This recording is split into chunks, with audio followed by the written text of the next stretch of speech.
শিক্ষক নিয়োক্ত হওয়ার কথা উপাচার্য যদি মনে করে আমি মেরিটকেই প্রাধান্য দেব এবং একমাত্র merit, that is the only criteria যেটার উপরে বেসিস করে আমি শিক্ষক নিয়োগ দেব।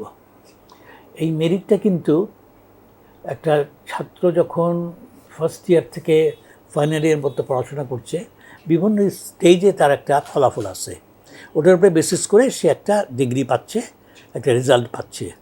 সেটাকে আমি ইগনোর করে যদি 5 মিনিটের বা 10 মিনিটের ইন্টারভিউ দিয়ে বলি যে এই যে ফার্স্ট ক্লাস 10th সে মোর মেরিটোরিয়াস দেন ফার্স্ট ক্লাস ফার্স্ট, তাতেই বোঝা যাবে তার মেরিটের প্রতি আকর্ষণটা কম, তার অন্য কিছু কাজ করছে। ইনফ্যাক্ট আমি বেশি বলা হবে বলে মনে করি না যে ঢাকা বিশ্ববিদ্যালয়ের সব বিভিন্ন বিশ্ববিদ্যালয়ের অতীতে মেরিটকে প্রায়োরিটি দিয়ে নিয়োগ দেওয়া হয়নি।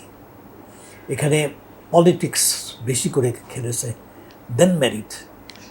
মানে মনে হচ্ছে যেন আমরা শিক্ষক নিয়োগ না দিয়ে ভোটার নিয়োগ করছি, টিচার নিয়োগ না করে ভোটার নিয়োগ করছি, এই রকম একটা জেনারেল পারসেপশন কিন্তু আছে।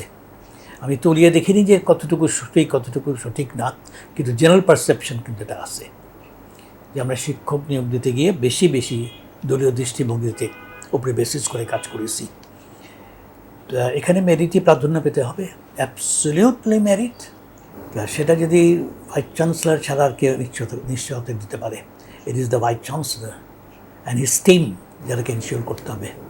সে 5 মিনিটে 7 মিনিটে সে প্রমাণ করতে পারে না যে সে যে 4 পালক পেলো তার চেয়ে ভালো সে, এটা প্রমাণ করা সম্ভব না। তাকে 5 বছরের যে শিক্ষাক্ষেত্রে তার যে অবদান, যার উপরে বেসিস করে যে রেজাল্টটা, যে first class first is better then first class second even, not to say about first class 10th।